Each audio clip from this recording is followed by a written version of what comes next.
Good evening, students. It is my pleasure once again to welcome you to yet another workshop. Perhaps let me just refer to what we did last week. Last week and the other week before, our focus was on this module as a literature module. In other words, I spoke about what I called genres. So we looked at different types of genres. We said there's poetry. We said there's drama. We said there's prose, which happens to be a short story, right, or a novel, which you do an analysis on. Now you'd appreciate now. I see that you have got, like I have said, yeah, Mandy. What you need to take into consideration is that in the exam, you are going to be tested on a variety of genres. So I would suggest that you know how to analyze a poem. You also have to know how to analyze a short story. So these two, in other words, try to have a basic skill of poetry. There will be a section where you choose a poem and then you answer a poem. There will be a section where you have to respond to a short story. Then you will respond to a short story or a novel. Just a reminder, these share the same literary features. Basically, I spoke about literary features last time because some of you are joining me for the first time today. I'll just recap on that, but I'll be asking you questions. I expect you to be sort of responding to my questions, right? But at the same time, I shouldn't forget those that were with me last week so that they can at least move forward. So I'll try to go backwards and forth so that I keep everyone accommodated. Now I know your expectations. You generally joining me for the first time. You want to know exactly how this module works. Okay. I will, in fact, according to my planning, others that were with me last week have not attended, but I wanted us to share our poems that we have studied and obviously discuss the poetic features. You know, I want us to be open-minded and open-ended when we are doing this discussion. You will obviously start with a poem. So we'll take a poetry, we'll look at poetry, then we'll also look at prose. In terms of literary features, how these things or how these genres are working in terms of developing the subject. Remember, everything is about the subject of the text. What is the subject of the poem? What is the subject of the short story, etc.? So what is the theme? So then after that, we now move on to the setting. If it's a short story, we look at how the author or the poet is developing that particular subject for that particular time. So I want you to have your poems that you have studied, if possible, and you know how to share. I can ask you to say, okay, now share the poem that you have or that you have studied very well. Then you can analyze it, because last week I suggested that this week people can actually take these genres and share and show me how they are approaching the analysis, particularly when it comes to the theme and the style. Right, those that were with me last week, you may want to raise your hand and comment briefly on any poem which you have read. Then you are going to comment on the style and the theme. Where possible, you will share that presentation. Then we will look at what you're doing, and then we will see if you are on track. Is there anyone that wants to give a comment about these literary pieces of work which they are studying, and just to share with others how they are finding the poems or the short stories or the novels in terms of themes and style. This is what you call features. A theme is part of a feature. Style is part of a feature. Characterization is part of a feature. Right. Anyone? Amanda, you're telling me you want to know about how to answer poems. Okay, I hear all these. I understand, it's fine, but I want to start by teaching from what you already know. You see what I'm saying? I want us to start by having something that we already have on the plate, then we start taking it from the Naledi. Yes, Naledi? Well, there's only one poem I've done this year. It's the one called Higher Education. Yes. Yes, comment on it. What is the subject? The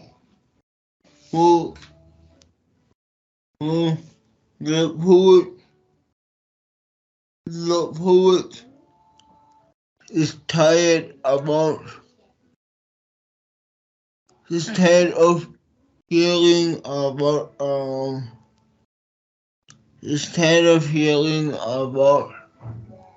white heroes, so he Okay. Let's do this. Just to interrupt you, are you able to share that poem on your screen? Can you share that poem to us here so that we can look at it together? Should I type it or? Okay, let me look for the poem and then I will present it here. Okay, continue talking. I just want to get the title. What is the title of the poem again? Higher Education. By who? I don't remember the. Okay. While you are talking, I'll quickly look for that poem and try to share. Yes, keep on doing your analysis of it. Talk about different aspects, the subject, the theme, etc. Wait. Others can be preparing their own poems as well to share briefly, so that at least when I present what I have, you can relate to something that you have been talking about. Prepare yours. I'm giving you 3 minutes to 5 minutes. Just prepare your poem which you have analyzed. We are not too many today, so we can afford a discussion. Hello? Yeah, I hear you. It's a poem by Vilakazi. Okay. Yes. Thank you. Okay. I've seen the poem. It's quite a long poem. Right. Now we will look at it. Continue analyzing it for me in terms of how you annotated it, etc. Continue. Just present it. I'm listening. Okay.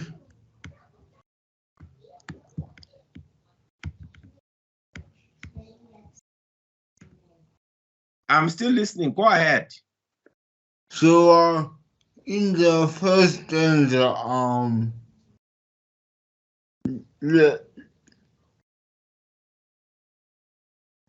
poet, in the first stanza, the poet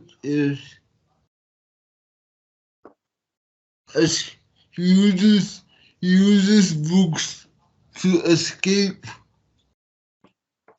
from real life. Okay. But then he finds that he is lonely and tired of Okay, just can you see the poem here? Can you see my can you see the poem? I've tried sharing it. Yes, I am. Yeah. Okay. Can you see? Is my font fine for everybody? Because I can see it clearly. Because now we are going to talk about what we see here and start our analysis now. Right? You brought the poem. Okay. I hope you are seeing. Are you seeing my font? Are you happy with it? I have my own screen, but yeah. Okay. Right.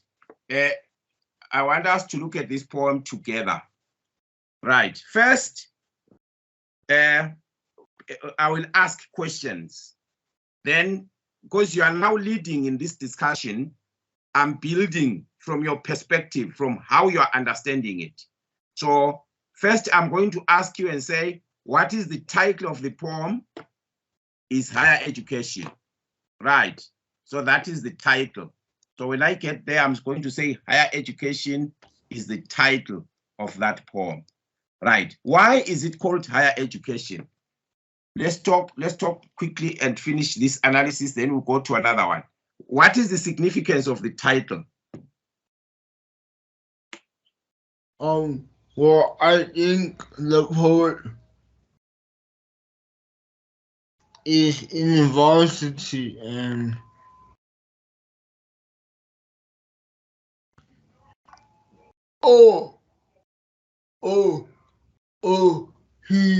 he wants to he dreams of going to varsity, but he is poor. Yeah.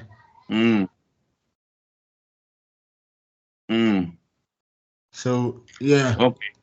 So what is the poet's intention here? Why has the poet written this poem? So we're going to say, okay, there, but what was the intention of the poet? Right? Everybody else can look at this poem, ladies and gentlemen, and then you can make comments now. There is the poem, Naledi is talking about it. We are all going to analyze it. First, when we are reading a poem, we say it, we read it aloud. Right. I'm going to ask anyone who is looking at this poem to read it with expression. Then we are going to understand. Remember, poetry is meant to be read loudly. Right. Can I get somebody that is going to volunteer to read it with expression, and then we'll quickly perform a quick analysis. Right, Naledi, I think you have given us the lead. Now we are going to take over and analyze it as a group. Can I get one person that is going to read it aloud? Anyone? Yes. Poncho, thank you. Take it. All right, can you please? All right. Can I start now? Yes. Are you looking at my screen or you have yours? Yes. Take it. Can I read it? Yes. Okay. Higher education. When my thinking was but falling, then I dreamed of satisfaction. If I read my books and studied, pounded learning, mused on wisdom, striving for some understanding. Now, today, my mind is weary. I have spent so many years turning over leaves of books whose authors' skins were white, and every night I sat alone, and until the new day's sun arose. But now, today, my eyes are throbbing, and poets who were black are called on, those who sang of kings' ambitions, those who praised our brimming bowls, and their wisdom too. I thought on mixing it with white man's teachings. Now my mind's battlefield. He who does not know these things and sleeps untraveled through the night, never reading till the dawn, not knowing Siaru, Caesar, Shaka, Ticha, or moshweshwe. He today is light of heart. Those I grew with, those unlettered. Where they meet me, they despise me, see me walk on naked feet while while they travel in their cars, leaving me to breathe their dust. Those today are chiefs and masters. Should I try to change my ways and pick up crumbs such men may drop? These, my fellows who have proposed, but I know that I'm fatted, present by my love of learning. What I am alone, what I am, and love enslaves me. But now I think about the time when age weekends must defeat me. Now search my bags and pockets, but I find there only books. This, no matter where, pursue me. Let me then resolve their message. I see the names of all the nations. I see ancestral eyes regard me, while ancestral shields are hidden. As from their tombs, the spirits listen and tell me I should come and share their bowel, for I am not forgotten. So I absorb and add and store wisdom for the Zulu's children. That they may come to see the treasure, that they may come to have discussion and learn from all my neatly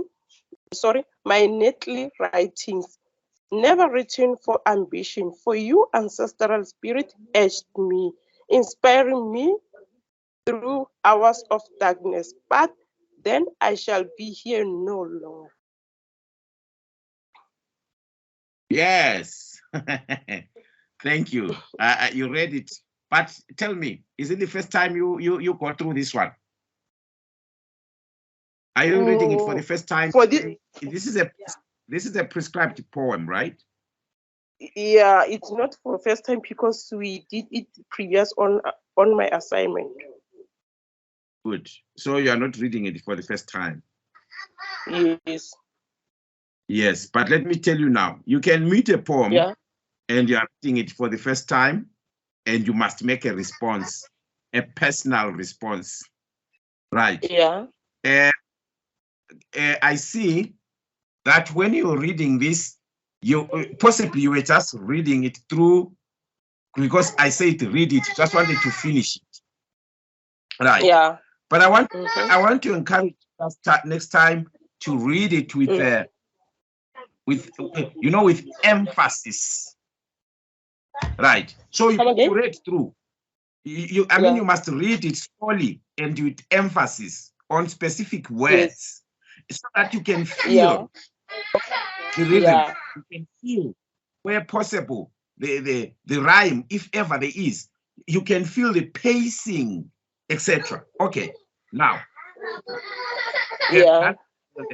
I want to ask you one question before you leave. You have done very well by reading it. So, what is the subject of the poem here? The subject of the poem, I think the poet were crying about how his life is going now, because according to my understanding, I can see that the poet were crying about his life is living now, because he spent so much time reading his books, but for now he just a person. He doesn't have anything in life to show that he was reading his book to become someone who is educated, or someone who is something that he wanted to be. Yes. So now let's see. Well, when you're analyzing this, you will say, what is the subject here? Now, remember, it's not written anyway. After reading all this, you come up with your own meaning. What I'm writing here is my own interpretation. You're going to have your own interpretation based on what you read. So what is the subject? What is this thing about? In a few words, like you just summarize briefly. I think it's about the poet's life through the education. Yes. So what about education?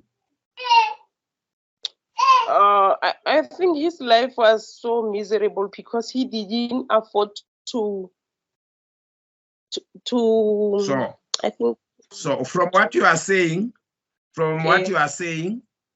so I'm just going to write the following. I say, okay, the life is the misery Yes. caused by education. Yeah. Or if you want to put it differently, you might say it's all about the irony of education. Right. You see, these are your words. That's why in poetry, we try by all means not to give you our own words. We want you to see things, right? That's the subject of the poem. Basically, it has to do with the negative issues or negative aspects of education, the misery or the problems created by an education, the irony of education. And when I'm saying irony of education, we can already see now I'm talking about the opposite of what is expected about education. And now, here now, you'll notice that the poet is saying higher education. Already, what is higher education? Higher education is where a person gets more knowledge and skill to go to the field of to the environment or field of workplace. Correct.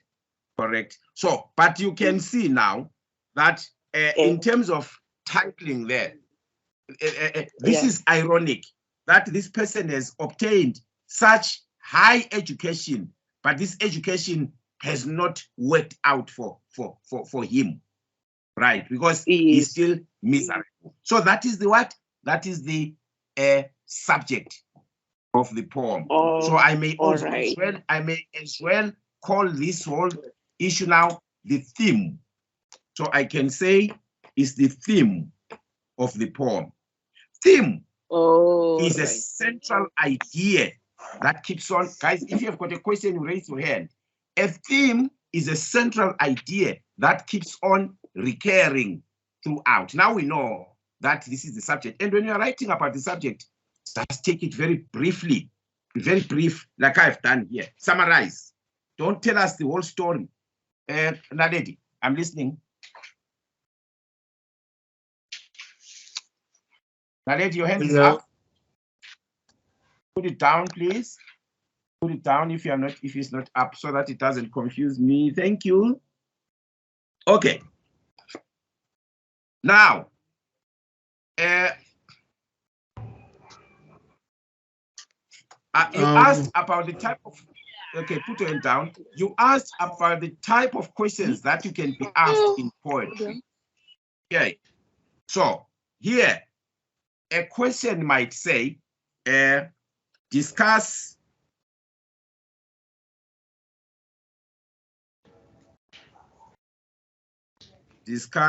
sorry, am I typing there? Based on what you have said, amen. Discuss how the poet uses imagery to portray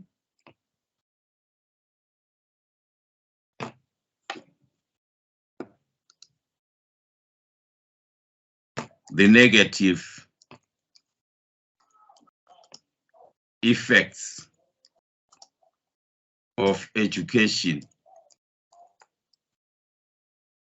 in his life. Right. You see, you might get such a question, and this question now becomes your essay type of a question. It's based on I've just created this question so that you can refer to the poem. Okay, so you are now discussing how imagery is used to portray the negative effects. Now, first, you're going to be looking at what imagery is.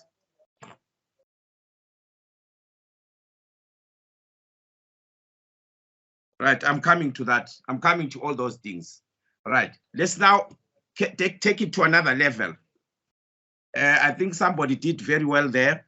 Now we are going to do what you call annotation. Right, somebody must tell me what annotation is.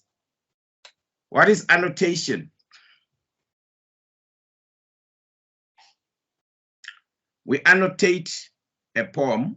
We have read through, so we read to get the general understanding. Now we do what you call annotation. What are we doing when we are annotating?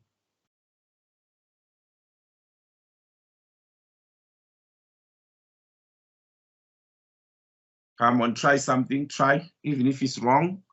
We want that answer, because in the test we are marking those wrong answers and trying to see if we can give you a small point. So even here, we're trying to see if we can give you a small point. What is annotation?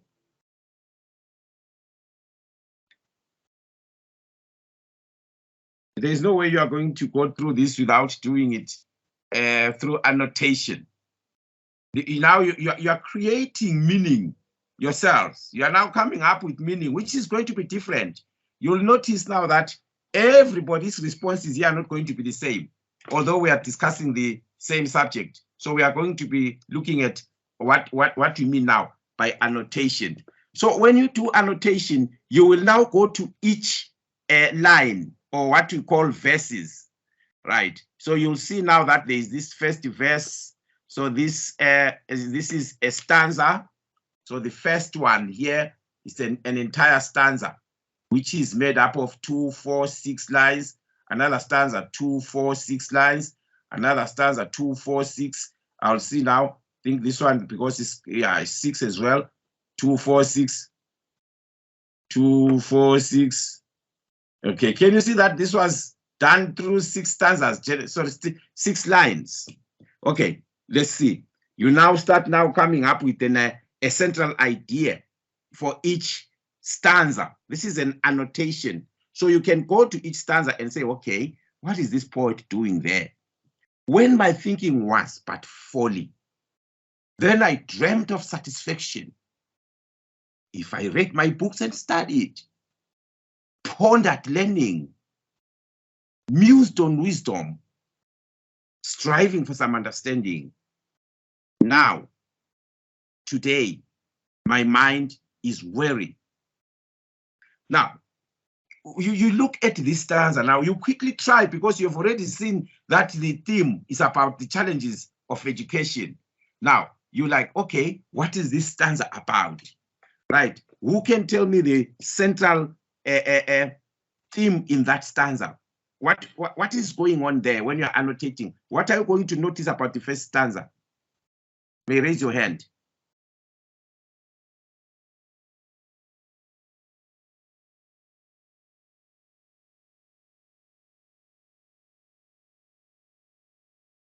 Anything.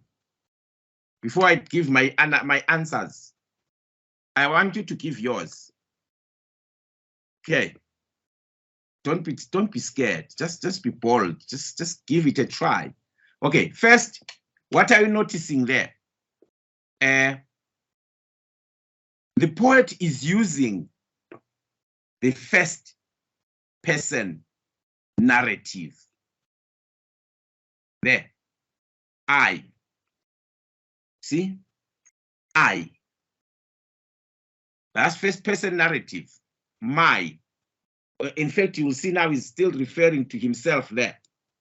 Now you get your possessive pronoun, I. So you will see now that the poet keeps on referring. So this is still a feature that you're going to be looking at. But anyway, let's look at the first one. Right. Dreamt of satisfaction. So the word dreamt here, I'll come to you, Laledi. The word dreamt there, what does it suggest? It suggests a vision, right? So you can come here and say the poet had a vision. about his life, right? Now, remember, now this vision has got to do with something that has got a brighter future. So when I'm annotating, I come and I do my own meaning on the other side. If I read my books and studied, this is the revision now that he had. It could only be attained if he read his books. So he had a vision that was, sorry, he had a vision, but that vision needed schooling. Right. See, when you are annotating, you just write some small points next to that line, right? Just to give it your own meaning, right? I'm not going to do it for the whole poem. I'm just going to do it. So that needed school or schooling. Okay. Now, today, my mind is weary. Now I'm going to come to this one now. Now today, okay, he has done that. Now today, my mind is weary. That weary suggests he's now tired. So his mind is now tired. There. Already, this stanza at the beginning already gives us that mood. What is the mood here? If he's already tired. So here you comment on the mood. So you may say he's giving us that sad mood. Sadness already here. The mood is sad. You see, I'm already coming up with my interpretations. This is what I call annotation. You read, you come up with your own meanings. What is the theme there in that stanza, right? When my thinking was but folly, then I dreamed of satisfaction.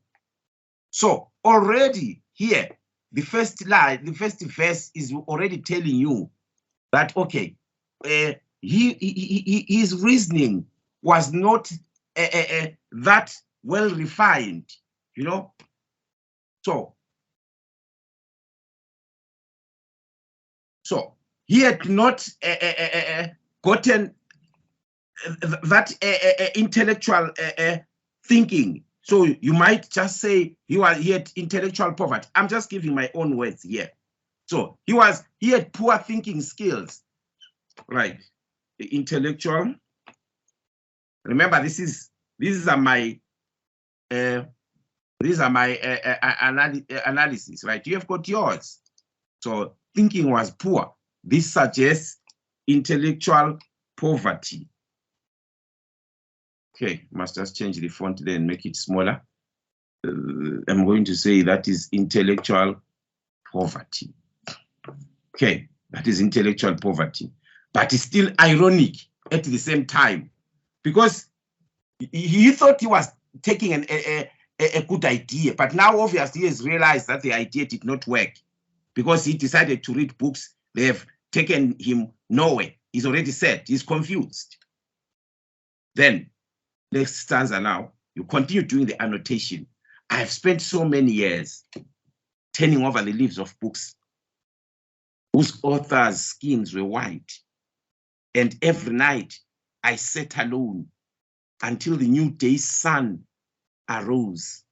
But now, today, my eyes are throbbing. Take note now that every stanza, from what you'll notice now, remember what I'm doing here, you might do it differently, but I'm just showing you. For every ending of the stanza, can you see that here? It was weary. My mind is weary. There. The next last line, but now, today. Can you see that? It goes to the present tense. My eyes are throbbing. So these words, weary, throbbing, And then now, this stanza, my mind is a battlefield. You can still go on, right? So you can still keep going on, but can you see the first 4 stanzas there? This is what you call diction, right? You come here and you say, this diction, what does this diction have? It's more of negatively charged words. Or, okay, maybe you can just say negative diction, or words that have got, that are associated with the pain. This is diction, eh? So you'll say diction associated with pain. Diction associated with pain concludes each stanza. Right. This is what the poet decided to do to make this poem appealing to you as a reader. Okay, I've just said diction associated with pain.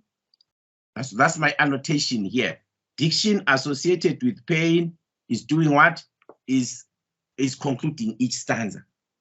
Right. Let me just put this in a different color. Just use red. Okay. So when you keep on going there, you're like, okay, next, turning over leaves of books. I've spent so many years. Right. How does he play with the issue of time here? So the poet is indicating extended years or many years. Many years of study.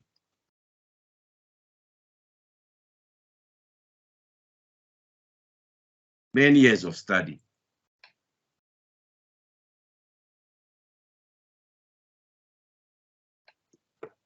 So that's what the poet is alluding there. And take note now, he keeps on indicating that I. That I is repetition. Okay, so already there is repetition here of that pronoun. Why is he repeating? For emphasis.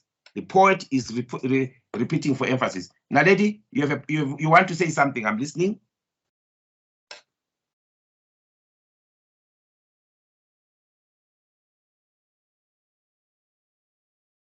Now, lady, your hand is up. If your hand is up, then I'll give you the chance to talk. Hello. Okay. Yes, that's your poem. You wanted to comment. Take it again. Let's see how far it goes now. So the first 4 stanzas suggest that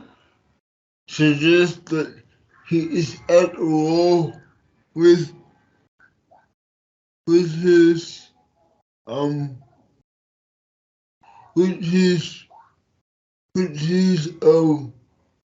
roots, because he is learning about white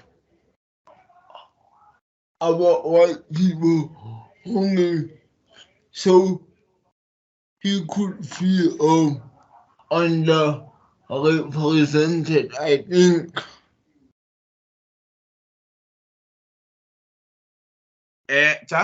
I hear you. Can I say, to be safe now, always say the poet. The poet talks about. The poet refers to. Yeah? Let's start there. The words that you are going to use, instead of saying he or she, say the poet.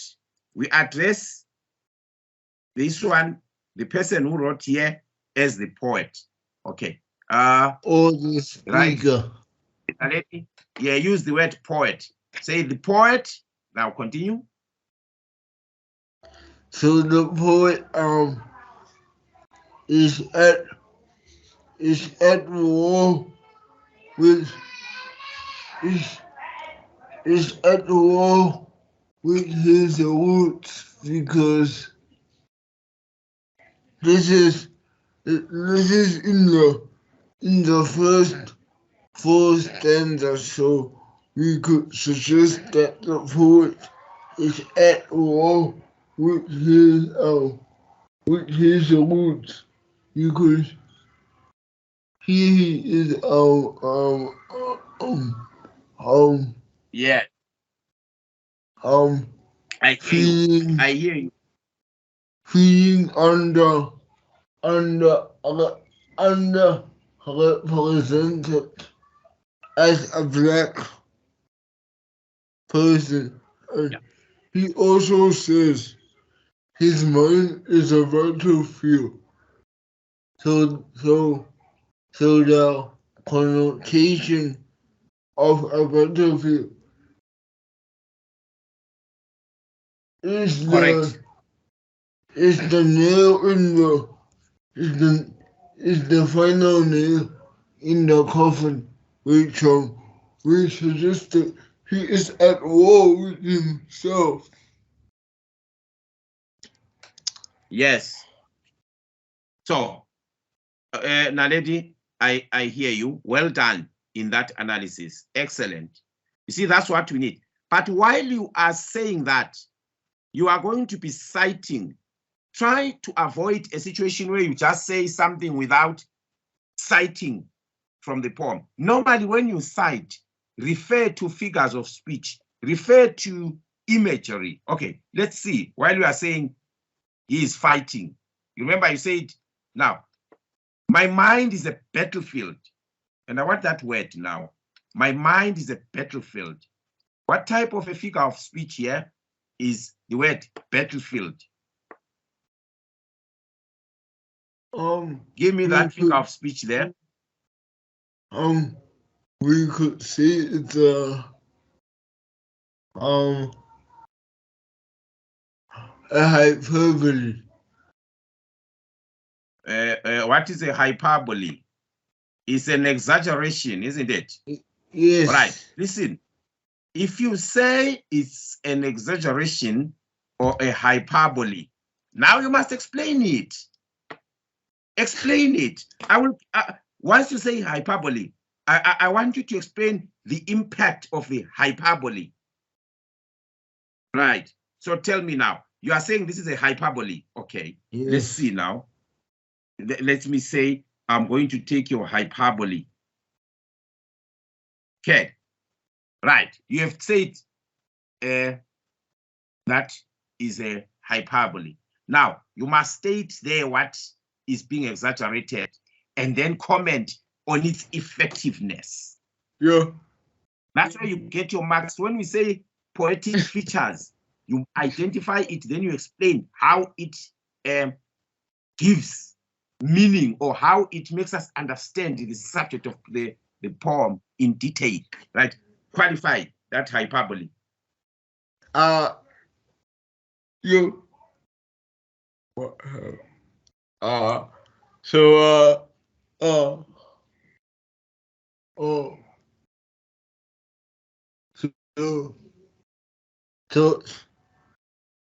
the poet uses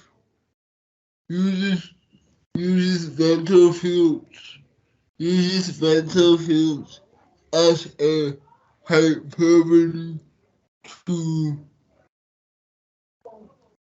emphasize the internal conflict he is enduring, because here he is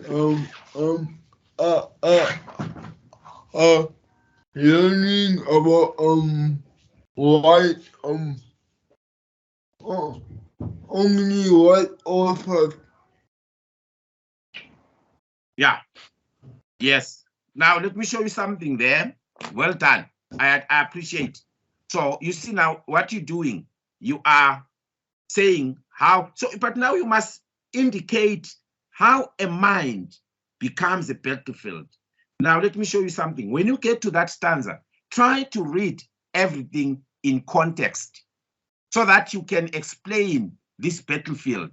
Remember, it's a battlefield that is resulting from this whole context of words. Let's start now. And poets who were black, I called on. Those who sang of king's ambitions, those who praised our brimming bowls, and their wisdom too, I thought on.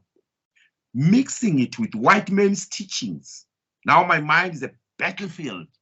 Listen now. The poet here has studied every subject, everything from different cultures.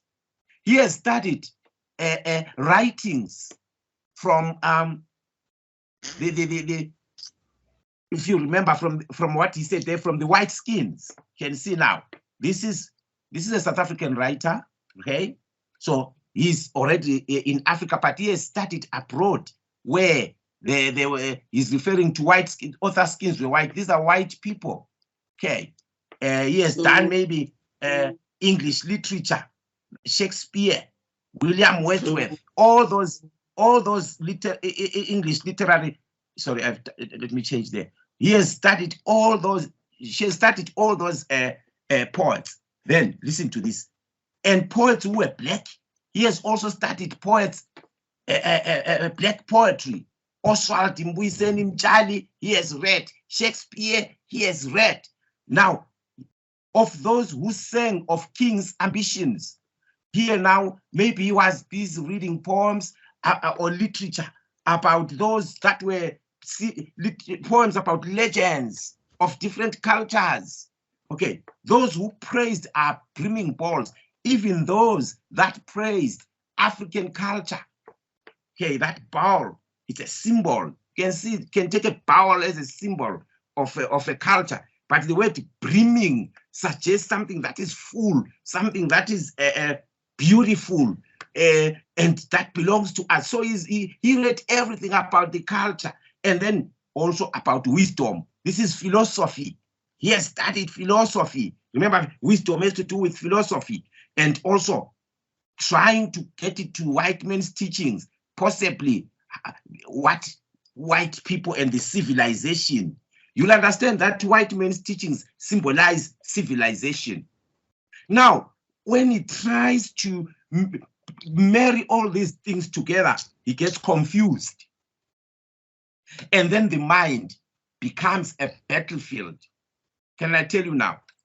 I would have said, I acknowledge that you see this as a hyperbole, but I would have seen a metaphor there. Who wants to see a metaphor in this word? My mind is a battlefield. Who wants to see a metaphor here and explain it to me? I've seen a metaphor where Naledi saw a hyperbole, which is still correct. I remember last week I told you in literature, there are no wrong answers, but there are correct interpretations that are supported by evidence. Remember here, we are testing your ability to do critical analysis. What you see as a hyperbole, you can quickly turn it out and see as irony. You can quickly turn it out and see it as a metaphor. It is never cast in stone. Okay, right. Who wants to see a metaphor from that? Let's take it together. Now, let you put your hand down. Who wants to see a metaphor? I just want to share something very, very personal. You know, when I studied literature at high school, at some point, we would sit down as students. We said, if you want to be a lawyer, you must study literature. This was us in our childhood. So we had this belief that we are going to be able to argue. We are going to be able to use the text as evidence. We are going to be able to use words to change meaning. This is the beauty of language. Here we are just looking at the beauty of language and expression. And we say, as long as you have language, you own the world, you can convince people anyhow. So you are rhetoricians. When I'm saying you are rhetoricians, you have the art of rhetoric. when I'm saying you have the art of rhetoric, you can change words meaning at any time to support your argument and do it confidently so.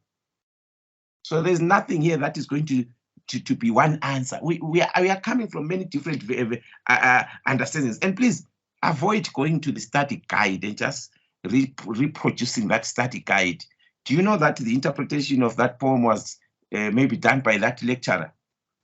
It's his or her interpretation. You have got yours. So open up here, open up, interpret, feel free. Okay, I haven't told you that now. I've told you I'm not seeing a right or wrong answer. Okay, I'll tell you now if there is no hand. I said I see a metaphor here. I'm not saying you are wrong, Naledi. I'm not saying you are wrong, you are correct, but I'll tell you now. Why am I seeing a metaphor here? My mind is a battlefield, a metaphor. What is a metaphor, by the way? A metaphor is an implied comparison. An implied comparison. And what does this comparison do? What does this comparison do? It describes. You want to, yes, go ahead, explain. I hear you. Describes one thing or one object using the qualities of another object. That's a metaphor. So when I'm saying it's an implied comparison, you know, or let me say it equates, maybe the way it describes is not right. It equates one object to another. Whatever written here, man, is supposed to be object. So here, it equates, right? It equates one object to another. I think that is the best. One thing, let me use simpler words, one thing to another. Or it equates with one thing to another, right? Right, it equates. So anyway, let me just leave it equates. Okay, now, let me go up to my analysis. It's a metaphor here. Why am I saying it's a metaphor? All right, my mind is a battlefield.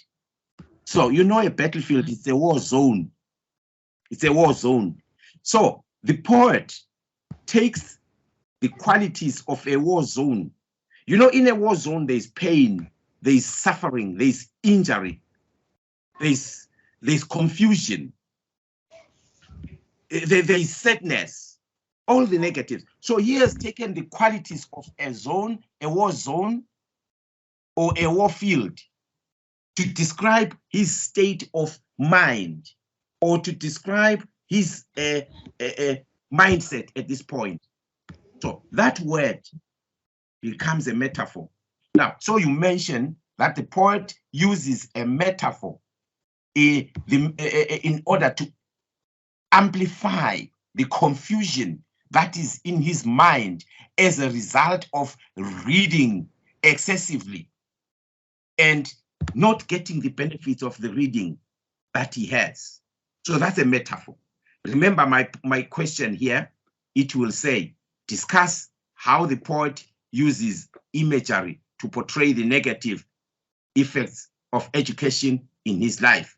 So when you are planning your essay, you are going to say metaphor. Remember, I must plan first before you write. So you say metaphors. Then you are going to list those metaphors, right? Then, like for example, mine, you write the word battlefield.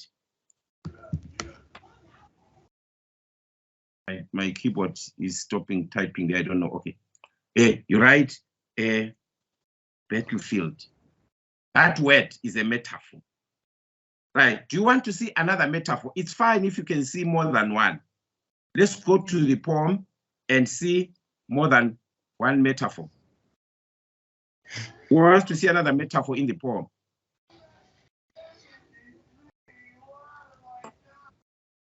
Battlefield. am I writing? Okay. Who wants to see the other metaphor? Let's go. Imagery. Let's see another metaphor. Let's go. Let's look again. We are going to quickly scan through and look for the metaphors. Raise your hand if you see them. A comparison that describes something using one qualities of another. Right? That lady? Those, Read yes, it for me. those who voiced our volume, Bringing power. power. Wow. Wow. Yeah. Or you want to see it as a metaphor? Yes. Explain it.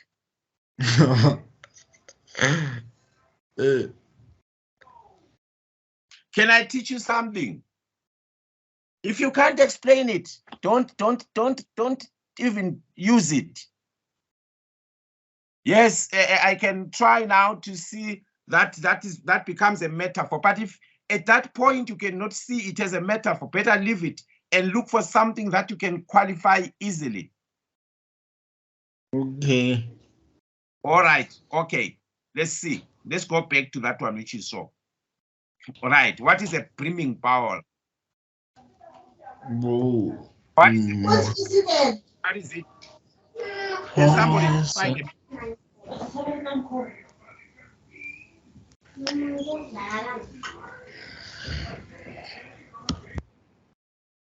Okay. If you're not going to qualify it, you leave it. Let's go and look for another one. Derek? Yeah, a metaphor, I would say, I couldn't see the stanza properly, but I would say leaves of books. Yes, yeah, Okay, Derek, you mean the font is very small? yeah, it's very small, yeah. Yeah, but it reads like turning over leaves of books. So for me, Wait. The metaphor is leaves of books because of books doesn't have leaves. But we do know that books actually have pages, and pages are made of trees. Okay, Derek, wait. I'm fine now. Is it much better? Yeah, it's much better now. Yeah, because I want you to see. And I want us to, okay. Remember, Derek, here you are identifying a poetic feature.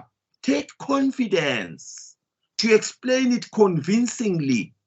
Try to make sure that, when you identify it, you see what is described using what qualities of another.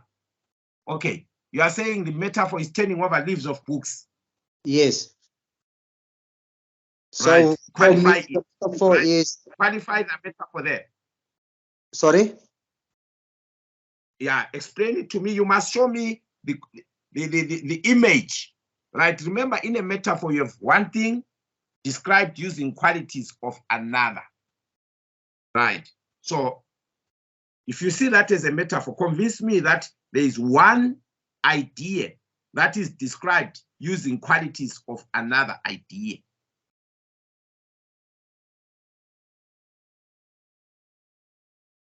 You are correct. I never said you are wrong. You are correct. But I want to hear how you qualify it. I'm going to take the word leaves. Yes. Which I want to agree with you. I'm going to agree with you on that one. I'll highlight that word leaves. Okay. Qualify it as a metaphor. Okay. For me, leaves, it represents the pages in the books that he was that the poet was reading throughout the night of the authors, the white authors. So in a tree, for me, there's a lot of leaves. There's not just like 10 or 15 leaves. There's a lot of leaves. So meaning he like went through a lot of books. And now at the end of this stanza, what my eyes are throbbing, it means that his eyes are tired now. And now because of reading all the pages in all the books, so now his eyes are tired. So himself is tired, according to me. Well, Well explained, Derek. Now you hit it on the nail. Exactly. Look, now once you do that, then you are doing it very. Now take note. Now you say it 3 leaves. Can you look at a tree? Can you count the number of leaves in a tree? Never. No. You will never know how many. You'll never know how many leaves a tree has. So this person is saying, I was turning over leaves of books. He was perusing so many pages. He has read so many pages like a maniac. And that word leaves, can you see now? We call it diction. It has got a specific reason why that word was chosen. And it serves to amplify the magnitude of the reading that he has done. So if you want to see it as a metaphor, you will now start saying, okay, the pages, the number of pages that he perused or that he flicked are described using the qualities of leaves of a tree that are extremely numerous. Now you have qualified the extent to which he has been reading. Well done there. I think I'm happy there, Derek. You have nailed. So there are many examples. You see, now that you know what you see, you saw the first stanza. I've spent so many years. You remember, don't keep on identifying metaphors. If you identify one metaphor, it's fine. Don't keep on saying another metaphor, because your markers end up saying, this one only knows a metaphor in terms of imagery. Okay, all right, let's see now. Let's look at the structure now of the poem. What are you going to say about the structure? Of course, we see that the structure, the poem has got regular stanzas. What do I mean regular? They are all made up of 2, 4, 6 lines. 2, 4, 6 lines. Can you see that there? But there is what I call enjambment. Can you see enjambment there? Yes. Right. What is enjambment? It's when a line crosses another line. Each line goes into another line with no punctuation. Yeah. Thank you. You see, so you mentioned enjambment. And why does the poet use enjambment in this poem? What is the point? So it could suggest a suddenness or a realization that he is confused. Thank you. Hey, you see, I put a tick on confused. That's the word that I was looking for. He is just there to show through the verses, the organization of lines. They say a literature or a poem can imitate or can resemble what it represents. This poem represents a confused state of mind, and therefore the syntax, you know what I'm saying, syntax, I'm talking about sentence structure, will be violated to illustrate that confusion. Well done, you got it there. So, right, so you see now when you mention such features and you state how they are developing the theme, you tend to score points because you are mentioning the poetic feature and you are stating what it is doing to enhance the theme. Okay, but I've already mentioned, you can mention repetition there. Those who, and that's repetition for emphasis. Okay, now there is something you are going to notice there about the next stanzas. I think, Naledi, you mentioned it. Let's leave the confusion of the first, how many stanzas? 1, 2, 3, 4. Right, from there, what happens?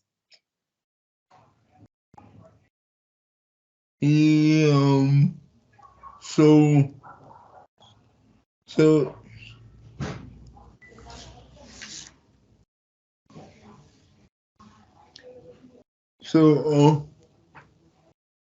oh, he is teased. So the poet is teased by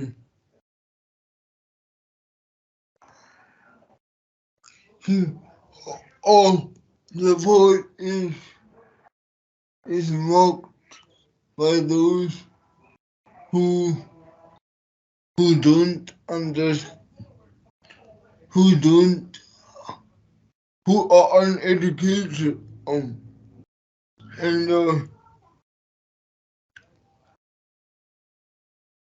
Okay, I agree with you.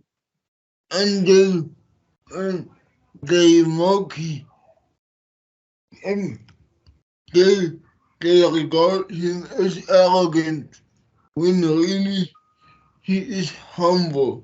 So when he says naked feet, it suggests humbleness, I think.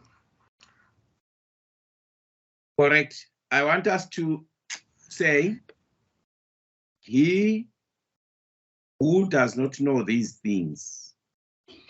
What are you picking there? He, remember you are reading aloud. He who does not know these things. He who, right, first I'll start. He who does not know these things. What does not know? Let me go to not know. What is that? It's ignorance. What is going on here? Yeah? It's ignorance. Yes, but feel the sound. Feel the sound. How does it sound? Not know. Oh, alliteration. Yeah, you're impressing me, man. I love that. I love that. I love that. I clap hands for you there. Excellent. Why is he alliterating? Obviously, you see now there's also play with sounds, alliteration, and also there's more alliteration in this, in that stanzas.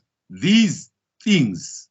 You can see now there is also a vowel there, e. These things.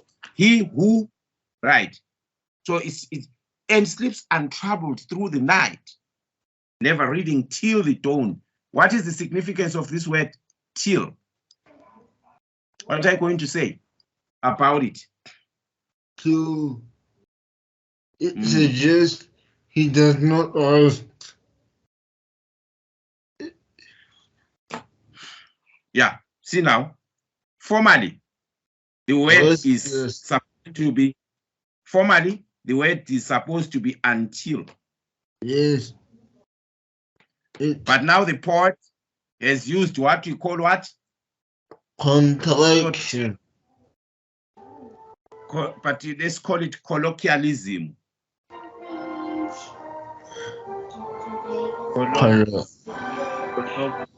Yeah. What am I? Colloquialism. Right. Colloquialism. Yes. Right. So now that down the phone, please. Are you inside?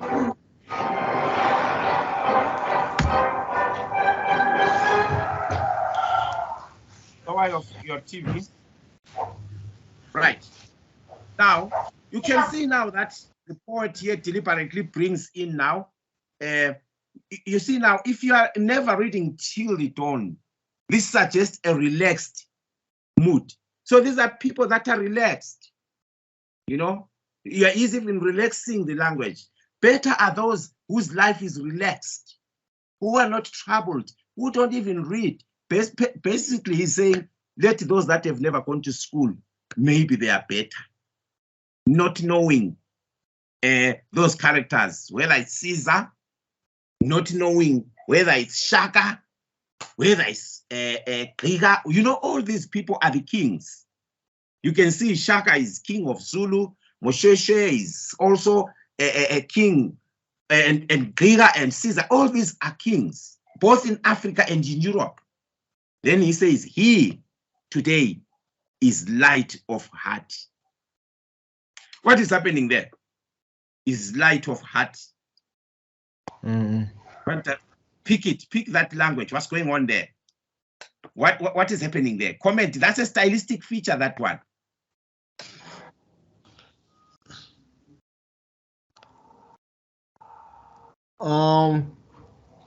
I think it's a euphemism.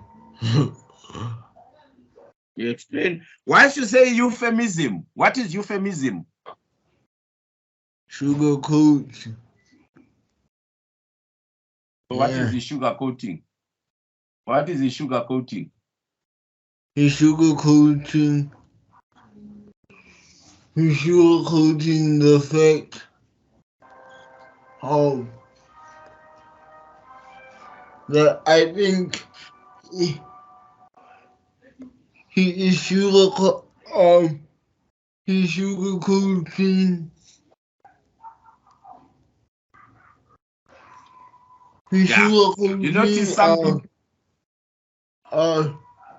The ignorance. So what he is saying is that the less you know, the less tormented you are.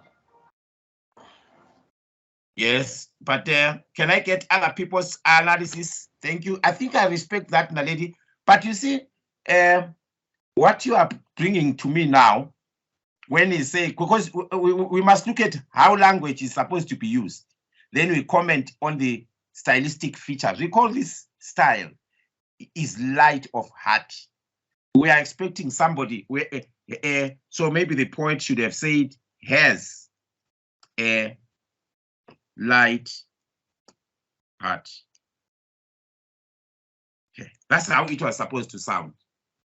And he today that is ignorant has a light heart. I would have wanted it that way. That's the correct one. But say is light of heart. Comment on what it says. What is the effect there of changing that word order? Has a light heart, right? I have a light heart, okay? We know that still, once you go, has got a light heart, we're still talking about a metaphor there. This is a metaphor. This is a metaphor. But this metaphor now is expressed in a different way. Is it a juxtaposition? What is juxtaposition? Switching words. Naledi, be careful, and don't just bring these words, because you will, once you mention it and you can't back it up, then you have no point. Let me tell you now. You have spoken about juxtaposition. You know, it's a separate literary thing, literary feature. But what is it juxtaposing? Now tell me, when you juxtaposing, you put two ideas parallelly so that you can compare them. You understand what I'm saying? Okay, so you have said it. So tell me here what is being juxtaposed, what is being compared. Yes, you mentioned it, I agree, but qualify it. So he is comparing. He is comparing the language. Wait. My suggestion. I like your juxtaposition. I didn't say it's wrong, but I want you to back it up. So he is juxtaposing. He is juxtaposing this light heart. Can you see at the end of the stanza? It's now a light heart. Yes. And then up there, it was all weariness. Yes. It was all pain. Up there. But now at the bottom here, it is all lightness. It is all relief. So here, you can say this suggests relief. from pain.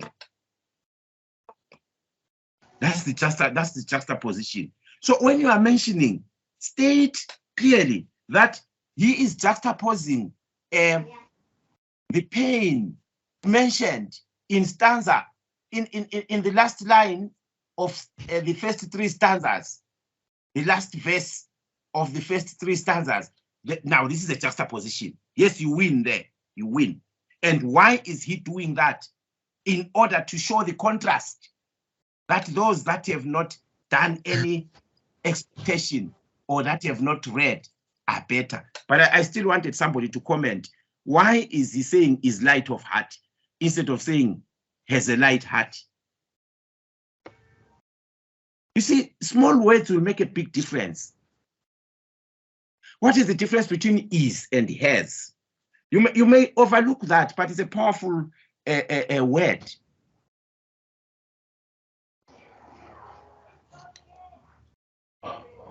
What part of speech is the word has? What part of speech is the word is? First in present tense.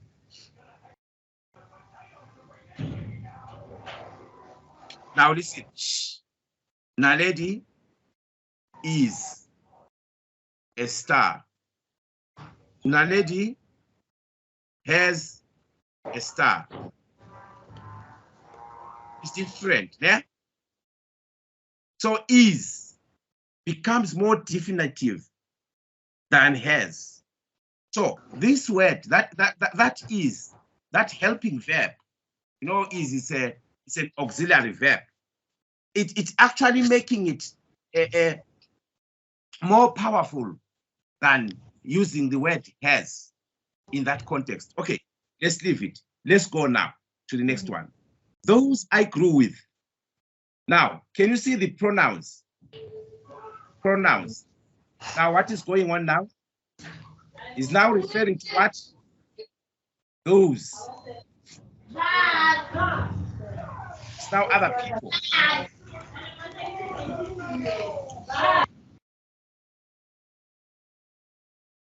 Okay. Comment on this one? How it develops the theme?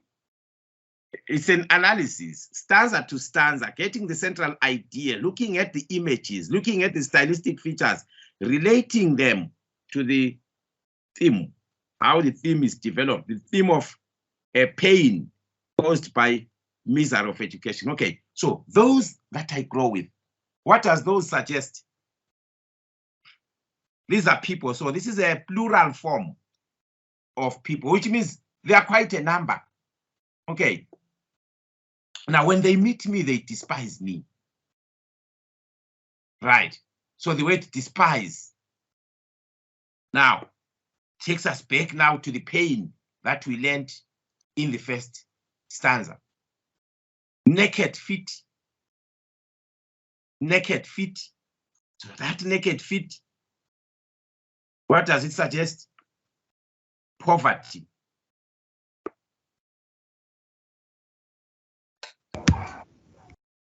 Now that's poverty.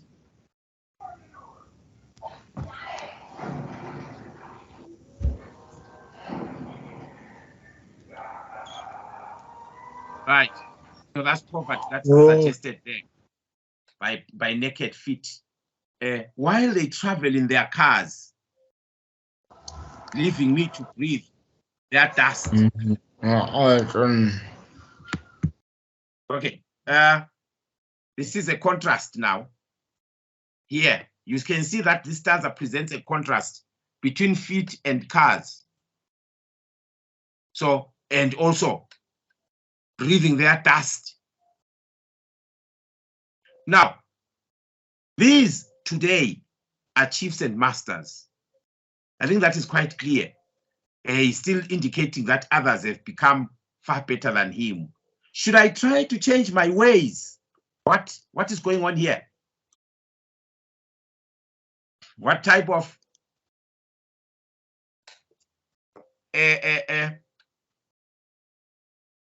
feature is that? That's a powerful feature in poetry. What is that? Should I try to change my ways? Talk about it. What is it?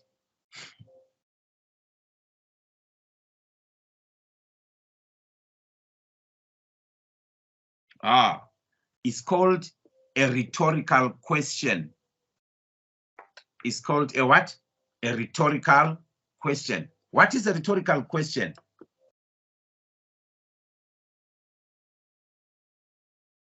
Can somebody define a rhetorical question? Can I get a definition of a rhetorical question?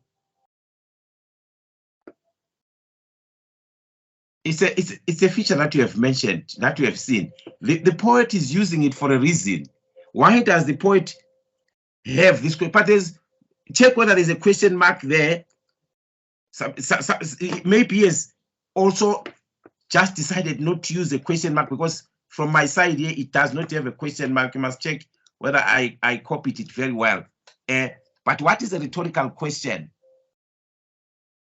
You know, as students, when you are asked a question, you try to give an answer. Even if it's not very, very correct, it's better than not trying. Talk to me. If you can quickly Google that and tell me what it is. Why is this poet all of a sudden asking a rhetorical question? Okay, he's asking a rhetorical question in order to appeal to the audience, to the listener, right? He just wants to engage you as the reader. Okay, and pick up the crumbs such men may drop. These, my fellows, who have prospered. But I know that I'm fettered, prisoned by my love of learning. Right, what does prisoned suggest? Let's talk. It's another metaphor. Okay, that's another metaphor. You will qualify it. What am I? And love enslaves me. What I am and love enslaves me. What does this mean? What kind of a feature are you picking here? Come, guys, let's try. Comment. What I am and love enslaves me. Just tell me, what does that tell you? Suggest. Okay, you might see a contradiction here. Or you might see irony.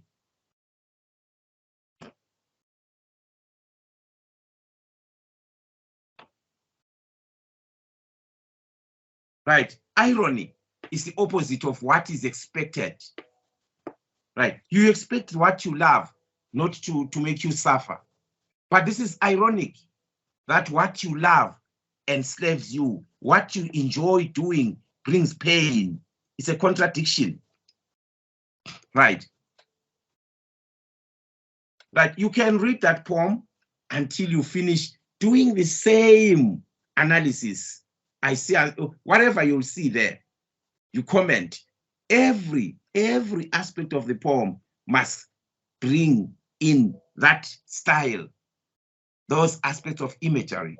Comment on punctuation, comment on structure, and explain how everything works together to give you a coherent understanding of the book. Now let's quickly look at the essay that you are going to write. You'll see that when I started, I said we are presenting. So this one has been presented. You have done an analysis. Now, if you are going to write an academic essay on a poem, this is what you are going to do now. First, you are going to start with an introduction.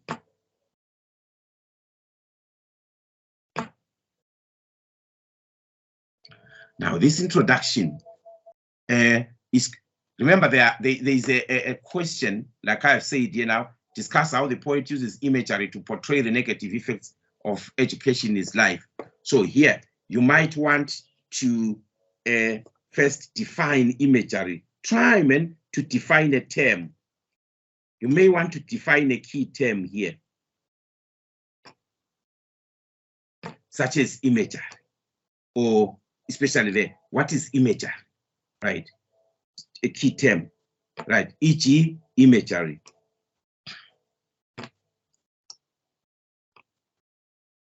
Right? You can want to define imagery. Try to use a dictionary, because sometimes your definition might not be that good, especially in an academic setting. What you define, try to also cite. So you may want to cite, right? You know, citation, cite an author, or cite a writer, okay, or cite a source for your definition. Cite a source just to give it a strength and credibility. Now, then you might want in the introduction also to briefly, briefly state the subject of the poem. Briefly state the subject of the poem. And state, maybe you can mention what you are going to do. Mention what you will do in the main discussion.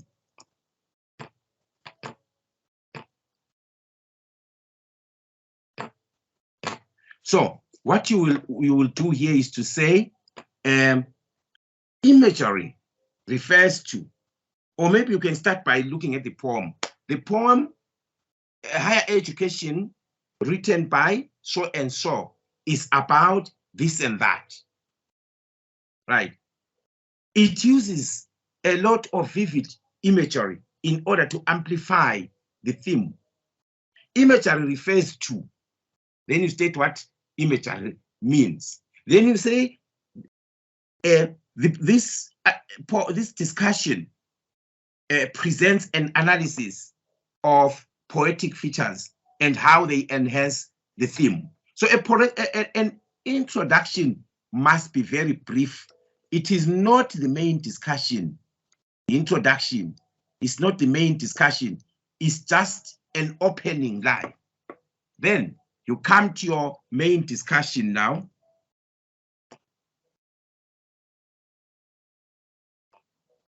Now your main discussion, you're going to say, but sometimes you don't need to write these words, main discussion. Right, here, you are going to have paragraphs.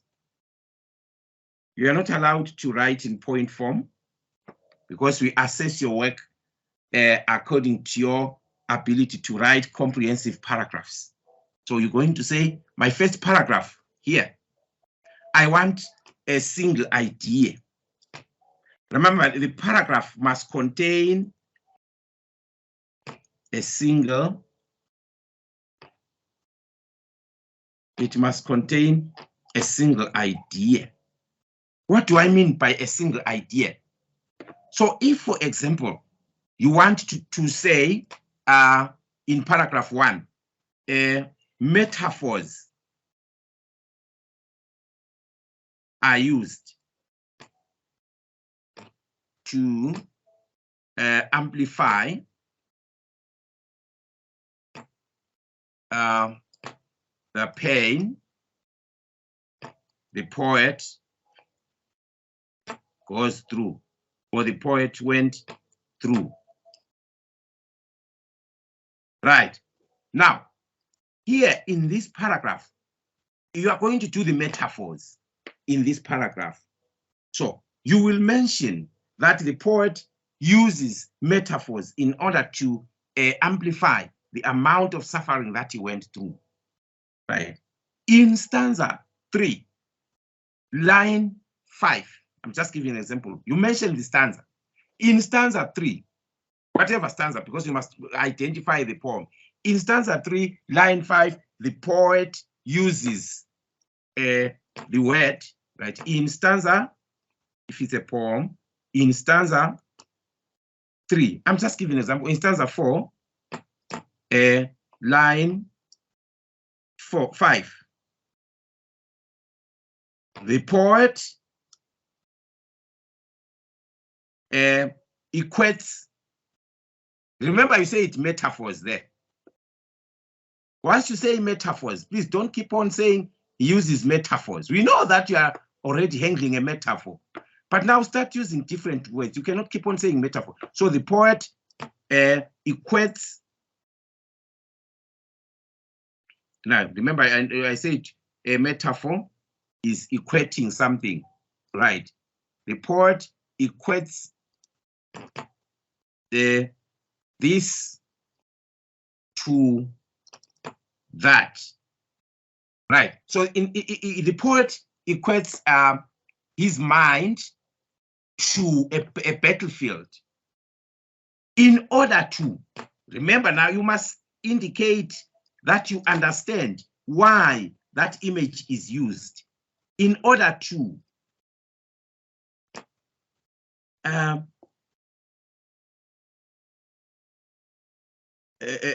portray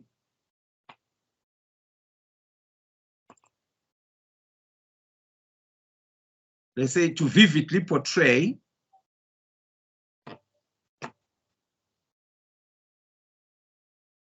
the amount of confusion that is going through. Right? You see, it's a metaphor. So this paragraph is on a metaphor. You may choose another metaphor and you explain. Then you can have a concluding line where you are indicating that these metaphors work in a combination to focus. Remember, here you were looking at imagery. So imagery is not only metaphors. There are many others. Now another paragraph now. So remember, this paragraph contains a single idea. Those single ideas were about metaphors. Now, in another paragraph, you now look at another idea. Maybe you can say personification.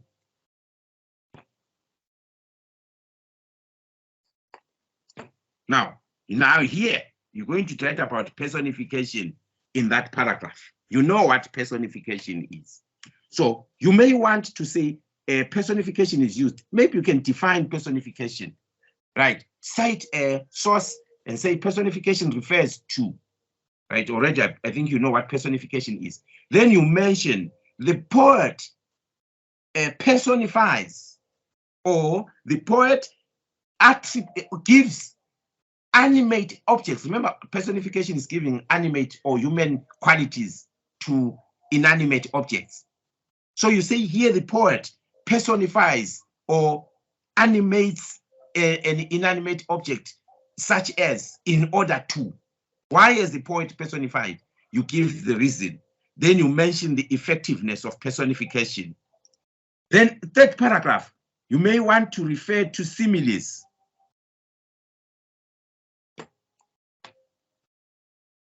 But I would love to say, you know that similes are comparisons that use as or like. So in this paragraph, you might want to be talking about similes, right?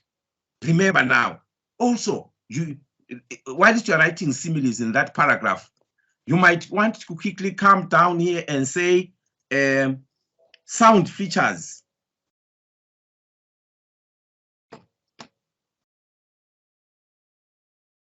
Are also used.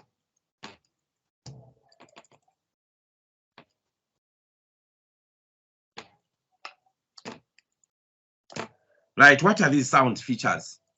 Here, you are now going to talk about your alliteration that you saw. Remember, we spoke about alliteration. Then you mention what is alliterating and why. Always state why he uses that alliteration.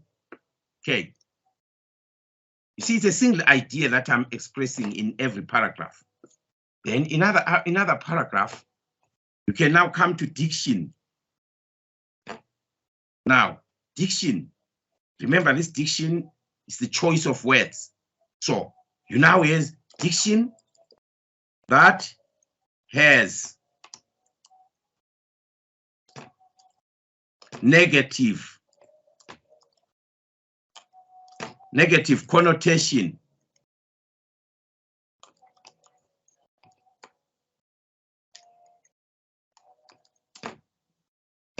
Then you mention those words. Words such as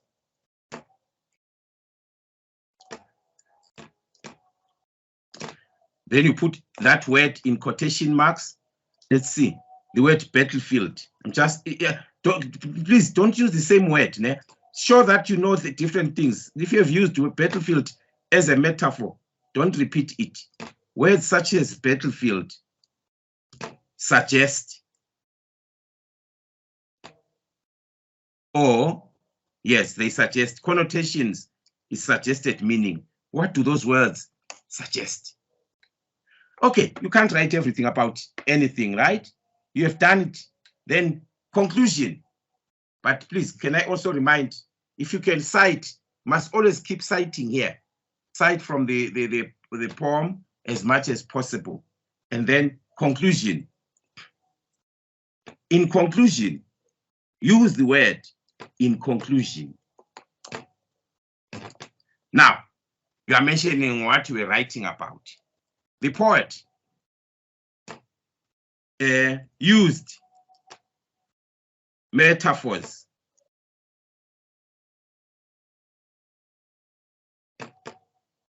similes, personification,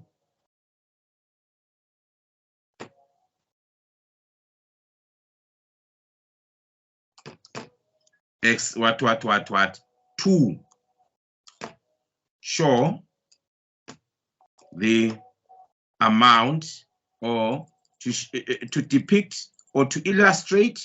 Try to use strong verbs to illustrate the pain and suffering caused by the education. Done. If it's an essay, then you have to write references. Then you must try. If it's an exam, I don't know, but it might not matter in an exam unless it's required. But at least one reference would help. One or two sources that you read in terms of interpreting the poem. Right, there you go now. Then after that, you now have to do proofreading. Okay, proofreading. Check if everything here is up to standard. No spelling, no punctuation, and no grammatical errors. And make sure every paragraph is properly punctuated. Remember, a paragraph will have a topic sentence, a supporting sentence, and concluding sentences. Right, today's focus was on presentations of poetry, which we have done. You know, I want to appreciate and thank you for making this discussion very, very live today. You really made my day. We engaged in a discussion, we were talking. This is the essence of our presentations. We want to develop your confidence. So today, quite frankly, Naledi, especially you and Mandy, look, you really, really did it extremely well. I know others had problems with their mics. They couldn't get them right, but they managed to type on the screen. I could understand now that I am dealing with people who need this type of assistance. And I hope I have addressed that which you wanted me to address. Our focus was on poetry and analysis of poetry. So what we learned today was that you are given a poem, and when you're analyzing a poem, obviously you look at the author, the poet. You start by looking at why they are writing the poem, what is the intention. You go through the poem, you read it loud to yourself, and you set it, you get that meaning, that surface meaning of the poem. When you got that surface meaning of the poem, you start saying, okay, what is the subject of the poem this is about? When you have gotten that part, you start saying, but what poetic features is this poem using in order to develop that subject? There are many poetic features. I just took a few today, and you can always use your own discretion. So you mentioned that the subject is it's about this. What is the mood of the poem? Like this poem today was more of sadness. So you can say the mood is sad, but you need stronger words. You can say the mood is maybe melancholic, you know, a state of melancholy. There are many strong verbs that would describe the mood, you know. So once you have that, now you start looking for other stylistic features to support that mood. You can take choice of words, diction, words that are associated with negativity. You start showing how these words are charged with the negative meaning, etc., to amplify or to enhance the theme of pain that the poet has. We also realize that the poem has got a structure. Sometimes this structure can be a contrast. Like this poem that we looked at today, it had stanzas that were regular, but the whole poem was arranged in two parts. So these parts were in contrast. So the first half of the poem was presenting one kind of a problematic, painful situation, and the other was presenting a contrast. In other words, there was a contrast between his troubled life and the peaceful life of those that have not done much. Then you will also know that in poetry, there is what we call surface meaning and deeper meaning. Now, what is the deeper meaning of this poem? The moral aspect of the poem. Remember, the poems are there to teach. So what does this poem briefly teach us? It simply says, you know, sometimes when we make our choices in life, they can result in extreme confusion, that you end up regretting and looking at others that never took your route as much better. So this is more of about somebody whose choice towards education did not result in pleasure. It did not come up with a reward. And he's got so confused that he ends up admiring people that have not even had an education. So basically, he is saying education sometimes it can be ironic. Instead helping you, the education can ruin you. So this poem is all about irony. So you could have interpreted it like that way. But remember, all what I'm saying here is my interpretation. Try to find your own reasonable interpretation and defend it. Right. Thank you. In our next tutorial, today I asked for a poem. In our next tutorial, I think with poetry, we are covered. Now, in the test, you will be given a poem. Analyze it the way you have done. Don't keep on writing what the poem is about. Don't tell us about the subject from the beginning to the end. Focus on how the poetic features are used in that particular poem. Then, now we are going to look at prose in our next tutorial. My suggestion, prepare an article or a short story or a commentary on a novel that you have read. But let's look at the prescribed novel here. So what you will do, you will look at the text, then you will comment on the features of prose analysis. So now write down and say features of prose analysis. That is features of short story analysis. Okay, let's say maybe it should help us to do a short story. It will help me also to project it to you. Then you will understand it much, much better. Right, the time is up.